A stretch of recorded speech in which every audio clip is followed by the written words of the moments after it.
ACOTAR Book 1 looks like a Beauty and the Beast retelling on the surface, but by the end of the book, Feyre has died, been remade by all seven High Lords. Rhys has reacted like fate has just snapped into place, and the Maasverse has already started opening the door. Hey guys, welcome back. Today, we are going to continue my ACOTAR Book 1 recap, and this is part 2, starting around chapter 23 all the way to the end. This is where the spring court fairy tale starts falling apart. Feyre finally learns the truth about the curse. Tamlin's silence starts making sense. Rhysand becomes impossible to ignore, and Under the Mountain changes Feyre forever. But this video is not just a recap. I'm also going to point out the clues that are easy to miss the first time.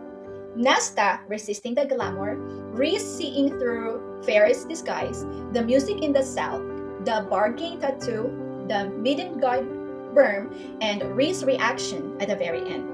And if you stay until the end, we are going into the spoiler section where I connect these clues to the rest of the ACOTAR, Crescent City, and the biggest Maasverse. Because once you know what happens later, ACOTAR Book 1 does not read like a simple first book anymore. It reads like Sarah J. Maas was planting seeds for us from the very beginning. So let's get into it. Around chapter 23, Feyre starts seeing the spring court more clearly. Tamlin removes more of the glamour around her, and suddenly Feyre realizes that there were things hidden from her. The manor was not as empty as she thought, the court was not as simple as she thought, and Tamlin's world was much more dangerous than she understood. This is one of the first moments where Tamlin's protection feels complicated.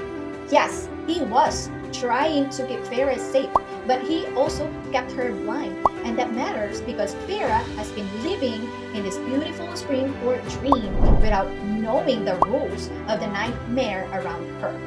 The glamour is not just magic, it is a clue. In Prythian, what Feyre sees is not always the full truth. Then we get the summer solstice celebration. The feast, the music, the fairy wine, Tamlin playing the fiddle, Feyre dancing, and the will-o'-the-wisps. This is one of the most magical parts of the book. For Feyre, who has known hunger and survival her whole life, this world must feel impossible, right? Food everywhere, music everywhere, magic everywhere. But right when the spring court most beautiful, Rhysand appears. He sees through the glamour, hiding Feyre.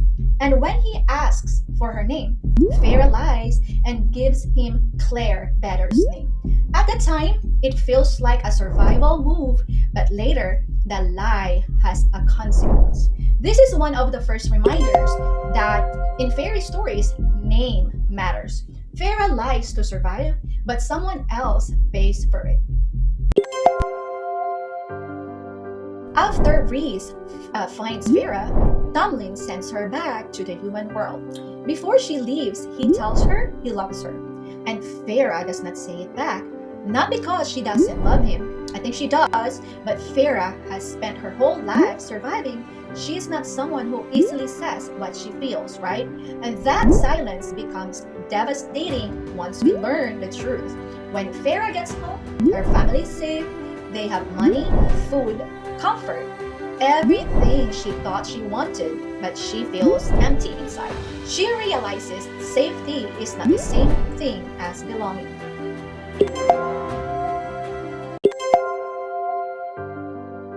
Back home, Feyre learns something huge. Nesta was not completely fooled by Tamlin's glamour. She remembers enough to know something was wrong, and she even tried to go after Feyre. On a first read, this feels like Nesta being stubborn. But on a reread, this feels like one of the earliest signs that Nesta is not ordinary. Magic itself has trouble controlling her. Nesta resisting glamour becomes much more important later, especially in the court of silver flames.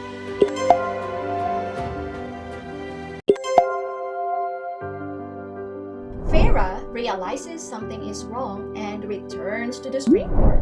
But when she gets there, the manor is destroyed and empty. Then Alice tells Feyre the truth. The blight was not just a sickness, it was Amarantha. Tamlin and his horde were cursed, and Feyre was the human girl who could have broken the curse.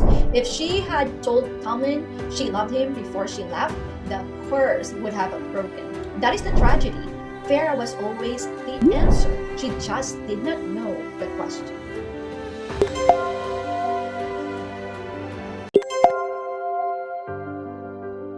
After learning the truth, Feyre goes under the mountain, and this is where the book shifts into survival horror.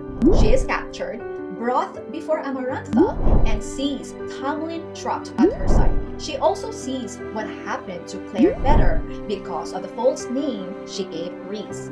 Amarantha gives Feyre a choice. Complete 3 trials or solve the riddle, and Tamlin and the Spring Court will be free.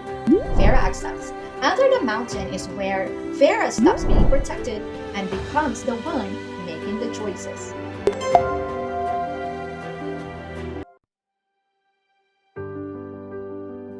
The first trial throws Feyre into a deadly maze with the Midgard worm. Everyone watches like it was entertainment, but Feyre survives because she became the hunter again. She watches, she adapts, she uses the environment. She does not win because she is stronger, she wins because she thinks. Feyre's first power was never magic, it was her observation.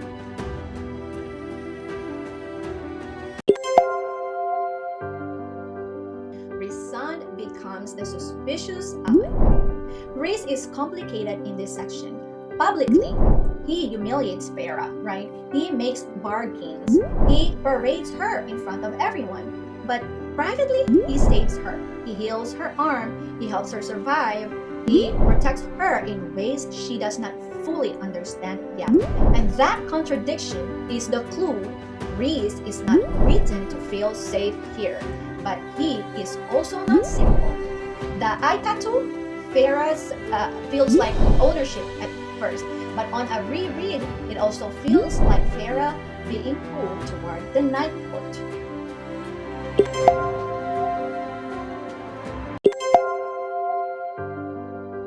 The second trial exposes one of Feyre's deepest insecurities. She cannot read, and now that private shame becomes a public life or death test. This trial matters because Feyre cannot survive alone here. Her courage is not enough, and again, Rhys helps her. Later, when Rhys teaches Feyre to read, it is not just romantic. It gives her back power.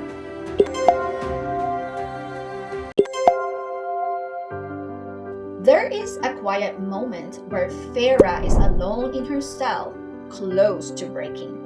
Then she hears this music. It was beautiful, and that music gives her hope. Later, we learned that Rhys sent it because Feyre was breaking. So the scene is not just pretty, it is Rhys reaching her in the dark. This is Rhys saving her without letting the world know he is saving her.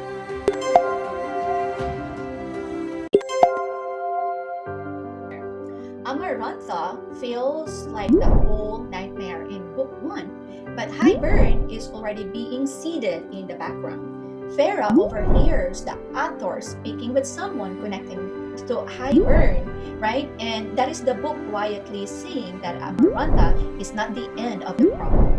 She is the doorway to a bigger one.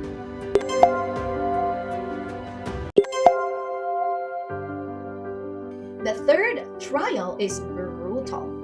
Feyre is forced to kill 3 innocent fairies with ash daggers. She kills the first 2 because she believes it is the only way she saves everyone.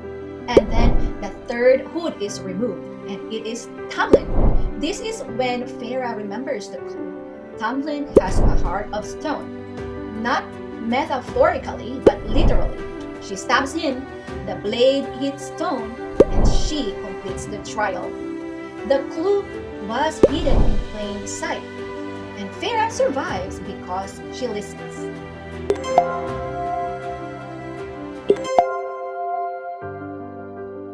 Even after Feyre completes the trials, Amarantha twists everything and attacks her. And as Feyre is dying, she finally solves the riddle. And the answer is love. And I know people joked that the answer was obvious, but honestly, Feyre was starving, she's injured, she was imprisoned, and traumatized. I would not be solving poetry either. The answer is not hard because it is intellectually complicated. It is hard because love is the one thing Feyre never trusted herself to receive.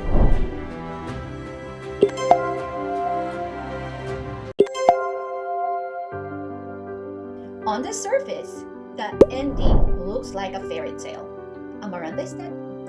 Tamlin and his people is free. The spring court is restored. The masks fall. Feyre is alive.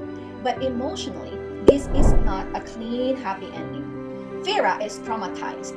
She killed innocent fairies. She died. She was remade. She won, but she did not come out untouched.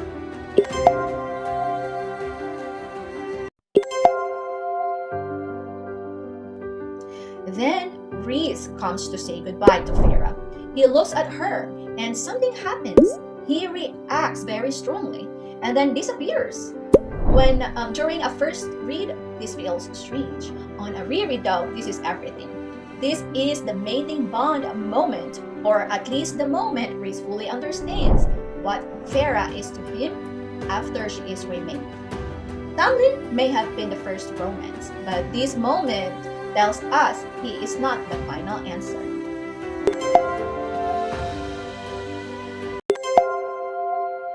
Now, we are going into a Maasverse spoilers. So if you have not read A Court of Mist and Fury, A Court of Wings and Ruin, A Court of Silver Flames, Crescent City, or the wider Maasverse, this is your warning.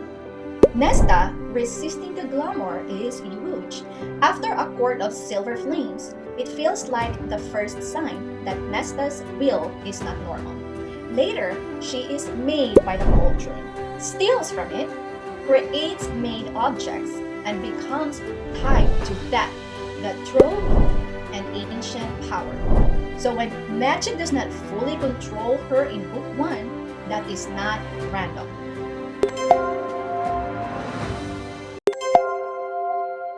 Rhys seeing through Feyre's glamour also hits differently later. Feyre was hidden from everyone except him. Once we know about the mating bond, this moment feels much louder.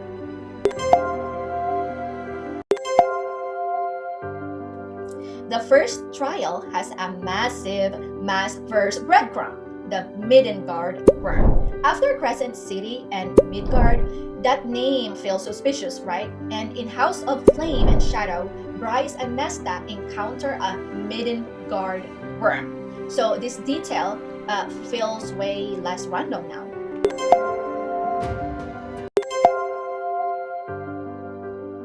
Anytime Sarah J. Maas uses words such as cauldron, mother, maid, remade, or reborn, I pay attention. Feyre is remade by the High Lords, right? Later, Nesta and Elaine are made by the cauldron. And in the larger Maasverse, making and ancient creation, magic becomes massive.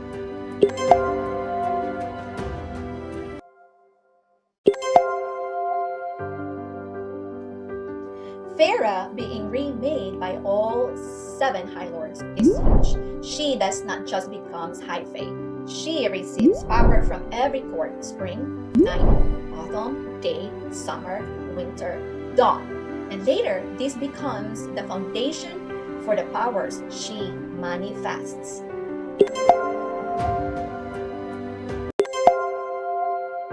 Hybern is already in the background before he becomes the main threat. Amarantha feels like the whole nightmare, but Hybern becomes central to the war, the cauldron, Nesta, Elaine, and Prithian's future.